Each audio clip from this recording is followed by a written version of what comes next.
মাস শেষে আমার অ্যাকাউন্টে আসতো ৮০,০০০ টাকা।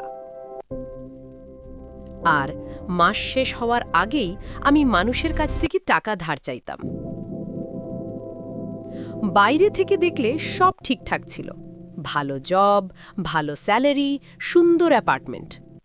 কিন্তু ভেতরে প্রতি মাসের ২৫ তারিখের পর বুকে চাপ শুরু হতো। ৮০,০০০ টাকা স্যালারি আর আমি ব্রোক। কিভাবে সম্ভব এবং কেন তোমার সাথেও হতে পারে, সেটাই আজকের ভিডিও। ২ বছর আগের কথা। নতুন জব, প্রথম বড় স্যালারি, অ্যাকাউন্টে ৮০,০০০ টাকা ঢুকল। আমি ৫ মিনিট শুধু সেই নোটিফিকেশনটা দেখলাম। মনে হচ্ছিল এখন সব ঠিক হয়ে যাবে। প্রথম মাসে নতুন কাপড় কিনলাম, ভালো অ্যাপার্টমেন্ট নিলাম, প্রতিদিন ফুড ডেলিভারি। বন্ধুরা বলতো, তুই এখন অনেক ভালো জায়গায় আছিস, আর আমিও বিশ্বাস করতাম। বাসায় ফিরে রাতে ক্যালকুলেটর খুলে হিসাব করতাম, আর বুকটা ভারী হয়ে যেত। এখন তোমাকে অ্যাকচুয়াল নাম্বারস দেখাই। আমার মাসিক ইনকাম ৮০,০০০। শোনো কোথায় যেত। অ্যাপার্টমেন্ট রেন্ট ২৫,০০০, কারণ আমি চাইছিলাম ভালো এরিয়াতে থাকতে। খাওয়া দাওয়া, ফুড ডেলিভারি, রেস্টুরেন্ট ১৮,০০০। শপিং, কাপড়, লাইফস্টাইল ১৫,০০০। ফোন ইএমআই, গ্যাজেট ইএমআই ১০,০০০। ট্রান্সপোর্ট, উবার পাঠাও ৫,০০০। টোটাল ৭৩,০০০। সেভিংস ০। Emergency fund ০। ইনভেস্টমেন্ট ০। একবার শপে কার্ড ডিক্লাইন হলো। সামনে মানুষ ছিল, ৮০,০০০ টাকা স্যালারি। এটা তোমার দোষ না, কিন্তু এটা তোমার দায়িত্ব। এই ট্র্যাপে পড়ার ৩টে কারণ আছে। কারণ ১, সামাজিক চাপ। স্যালারি বাড়লে পরিবার কি বলে? এবার ভালো ফোন কেনো, ভালো জায়গায় বাসা নাও, আর তুমি না বলতে পারো না, কারণ মনে করো এটাই সাকসেস দেখানোর উপায়। কারণ ২, দেখানোর সংস্কৃতি। ফেসবুকে বন্ধু নতুন কার কিনেছে, ইনস্টাগ্রামে কেউ ব্যাংকক গেছে, আর তুমি না চাইলেও কম্পিট করতে শুরু করো। দেখানো বন্ধ করলে মনে হয় আমি কি পিছিয়ে গেলাম। কারণ ৩, ভবিষ্যতের কথা না ভাবা।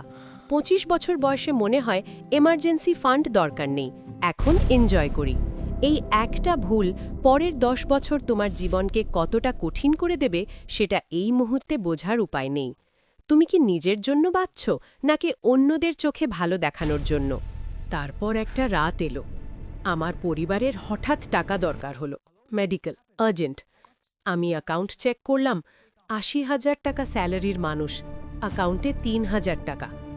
সেই রাতে আমি ৫ জনকে কল করলাম। ২জন ধরল না, একজন বলল পরে দেবে, ২জন দিল।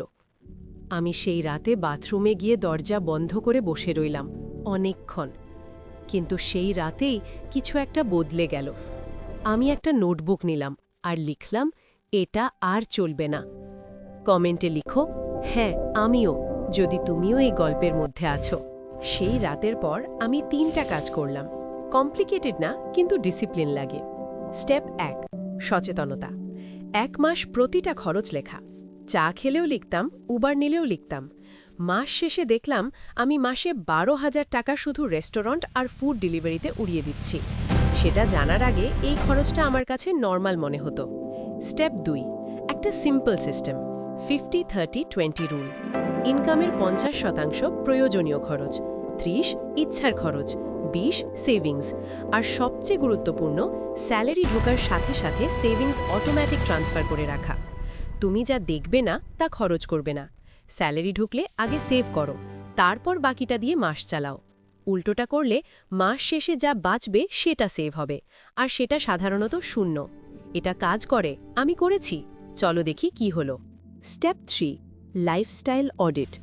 প্রতিটা খরচ দেখলাম আর নিজেকে একটাই প্রশ্ন করলাম, এটা কি আমি সত্যিই চাই, নাকি এটা আমি দেখানোর জন্য করছি? আমি ক্রেডিট কার্ড বাতিল করলাম, কারণ সেটা আমার জন্য একটা ট্র্যাপ ছিল। ২৫,০০০ টাকার অ্যাপার্টমেন্ট ছেড়ে ১৮,০০০-এর একটা নিলাম। বাকি ৭,০০০ টাকা এখন আমার। ফুড ডেলিভারি বন্ধ করলাম, উইকে ২ দিন রান্না করি। আর জানো কি, জীবনটা লেস এনজয়েবল হয়নি, বরং একটা চাপ কমে গেছে। সেই ২৫ তারিখের বুকের চাপ আর নেই। বন্ধুর সাথে চায়ের দোকানে বসে চা খাচ্ছি আর সেটা আমার কাছে আগের চেয়ে বেশি ভালো লাগছে, কারণ আমি সেটা অ্যাফোর্ড করতে পারছি সত্যিকারের অর্থে। তোমার জীবনটা কি তোমার, নাকি তুমি শুধু তোমার ইএমআই আর অন্যের এক্সপেকটেশনের জন্য বেঁচে আছো? 6 মাস পরে কি হলো? রিয়েল নাম্বারস বলি। প্রথম মাসে সেভিংস হলো ৮,০০০ টাকা, জীবনে প্রথমবার। দ্বিতীয় মাসে ১২,০০০। ষষ্ঠ মাসে ইনকাম একই ছিল ৮০,০০০, কিন্তু আমি সেভিংস করছিলাম ১৬,০০০ টাকা। আমি ডিপিএস খুললাম, এমার্জেন্সি ফান্ড তৈরি করলাম, ৩ মাসের খরচের সমান। স্যালারি বাড়েনি, খরচ কমেছে, সিস্টেম এসেছে, কনশাসনেস এসেছে। আর প্রথমবার একটা কাজ করলাম যেটা আগে কখনো করিনি। আমি ঘুমালাম ঠিক মতো, মাস শেষে কোনো চাপ ছাড়া। আর সেই কার্ড ডিক্লাইনের লজ্জা, সেটা আর হয়নি। স্যালারি একই, কিন্তু আমি এখন আর ব্রোক না। এখন তোমাকে ৫টা রুল দিই, এগুলো আমি নিজে ফলো করি। রুল ১, স্যালারি ঢোকার ২৪ ঘন্টার মধ্যে সেভিংস আলাদা করো, অটোমেটিক ট্রান্সফার সেট আপ করো। রুল ২, প্রতি মাসে একটা লাইফস্টাইল অডিট করো, প্রতিটা সাবস্ক্রিপশন দেখো এটা কি রিয়াল ভ্যালিউ দিচ্ছে। রুল ৩, ৩টে কলম রাখো, প্রয়োজন, ইচ্ছা, সঞ্চয়। প্রতিটা খরচ এই ৩টার মধ্যে রাখো। রুল ৪, না বলতে শেখো, বন্ধুকে, পরিবারকে, নিজেকে। না মানে কৃপণতা না, না মানে তুমি জানো তোমার প্রায়োরিটি কি। রুল ৫, ইনকাম বাড়লে লাইফস্টাইল আর খরচ একই রাখো, শুধু সেভিংস বাড়াও। এই একটা রুল যদি ফলো করতে পারো, তোমার আর্থিক জীবন ৫ বছরে অচেনা হয়ে যাবে। তোমার ফিউচার সেলফ, ১০ বছর পরের তুমি, সে আজকের তোমার ডিসিশনের উপর নির্ভর করছে।